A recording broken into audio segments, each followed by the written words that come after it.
بھائی قرآن کو سمجھتے چلو، قرآن کتاب ہدایت ہے، جب کتاب ہدایت ہے تو ایک جملہ میرا سنتے جاؤ، بزرگ میرے مخاطب نہیں ہیں، ان پڑھے لکھے نوجوانوں کو متوجہ کر رہا ہوں جن کا تعلق کالجوں سے اور یونیورسٹی سے. مجھے بتلاؤ کہ کتاب بڑی ہوتی ہے یا موضوع بڑا ہوتا ہے؟ ایک سوال،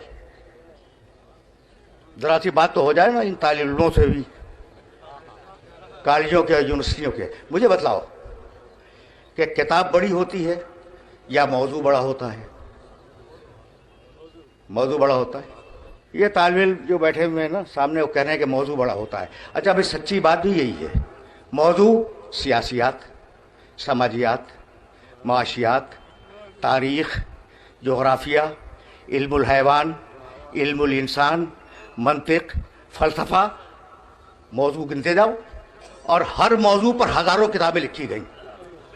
اگر ایک کتاب سے موضوع کا حق ادا ہو جاتا تو ضرورت نہیں تھی دوسری کتاب کی.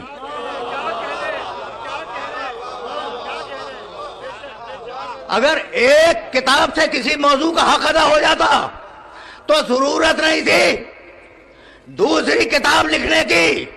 کتابیں آ رہی ہیں اور یہ دلیل ہے کہ موضوع بڑا ہے، کتاب چھوٹی ہے.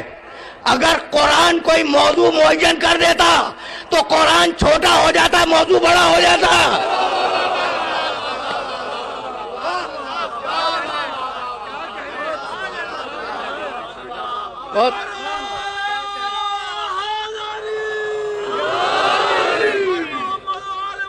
بہت توجہ رہے.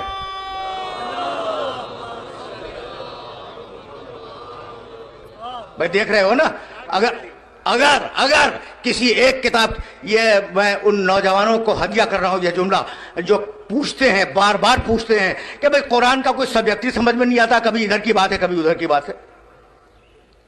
بھائی توجہ رہے. کبھی موسیٰ کا تذکرہ ہے، پھر دریا نیل کا تذکرہ آ گیا، پھر درخت کا تذکرہ آ گیا، پھر پہاڑ کا تذکرہ آ گیا. کوئی ربط تو ہے نہیں. تو بھائی آپ کو ستاروں میں ربط نظر آیا؟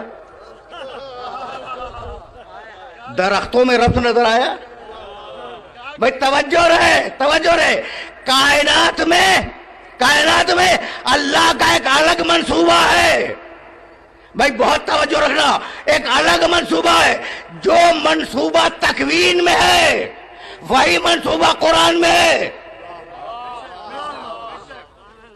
بھائی بہت توجہ رکھنا. ابھی درختوں کی قطار چل رہی تھی، پہاڑ آ گیا. ابھی پہاڑ ختم نہیں ہوا تھا کہ دریا شروع ہو گیا.